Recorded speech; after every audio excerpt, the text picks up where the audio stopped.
Welcome to the Explainer. As folks who really love to get into the weeds, you know that sometimes the absolute biggest insights, they don't come from massive thousand-page textbooks or like hours of digging through scattered research. No, sometimes they come from incredibly precise, singular pieces of text that just demand our total undivided attention. And today we have this wildly unique opportunity to examine an artifact that is just fascinating in its brevity. Okay, let's dive into this, because we are going to look at a source that is exactly 9 words long. Yep, you heard that right, just 9 words. But the structural weight and the sheer declarative power packed into those syllables, it gives us so much to unpack about how we frame our national symbols. Let's get right into it. I'm going to read this directly from our source material.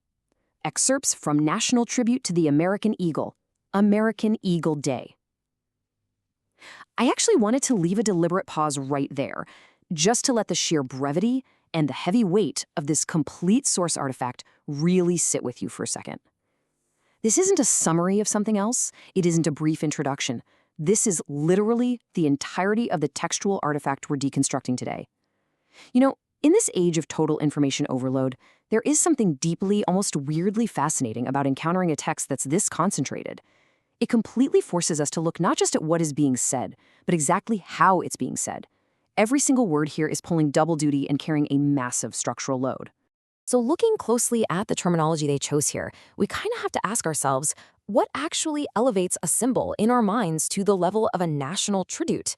The text doesn't just casually mention the eagle in passing, right? It's not some random observation. It deliberately uses the highly specific, incredibly formal language of tribute. Just think about the profound weight of that word. A tribute implies this deep, formalized respect. It's an acknowledgement of worth that goes way, way beyond the ordinary. And then, by slapping the word national right on the front of it, the text essentially scales this reverence up to the level of an entire collective, a whole society. It's honestly a beautifully loaded phrase. It completely transforms a biological subject into this massive icon of reverence. Now, what's really interesting about this exact framing, national tribute to the American eagle, is exactly how it positions the subject. By pulling this specific phrase out of that larger 9-word structure, we can clearly see the dynamics at play. The American eagle isn't just being discussed here. It's the active recipient of a formalized monumental homage. And the quotation marks? They are absolutely crucial. They indicate a formal title. It's a specific bounded concept, or maybe a document, that exists for this one sole purpose.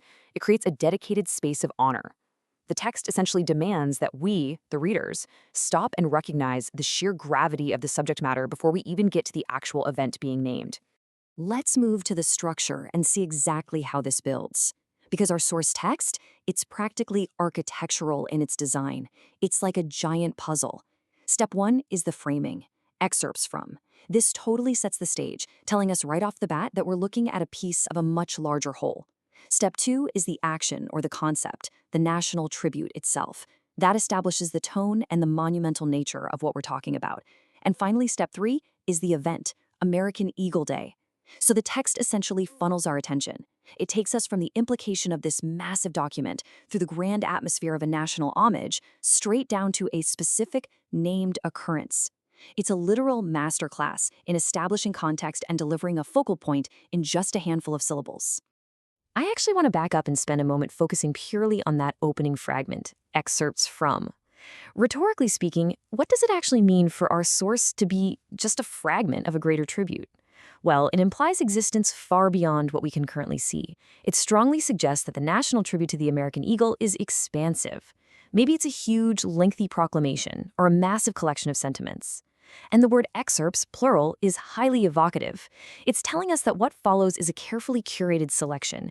We are basically being presented with the distilled essence of a much larger unseen homage. It really sparks the imagination, doesn't it? Makes you wonder what the rest of that tribute might actually contain. And this brilliantly illustrates the core dynamic at play in our text. We have a direct comparison going on, a bridge built by a simple single colon in our source material. On one side, we've got the concept, the sweeping, grand idea of a national tribute. But on the other side, we have the subject, the literal, calendar-bound reality of American Eagle Day.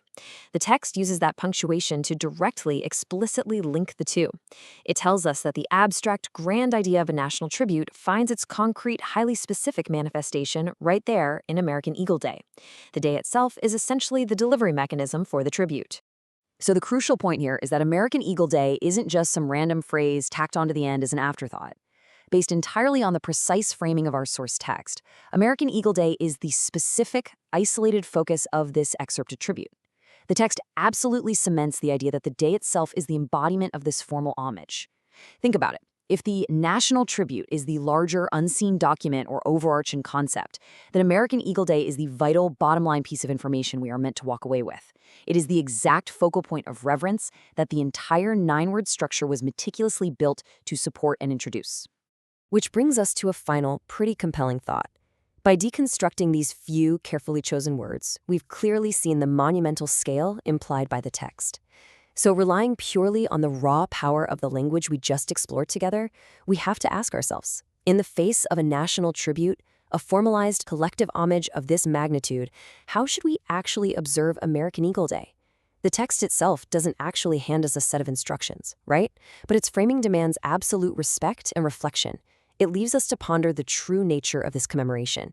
We understand now that it is not just another random day on a calendar, but the focal point of a genuine national tribute. Thanks for hanging out with me for this explainer, and remember to keep seeking out the profound and the precise. Catch you next time.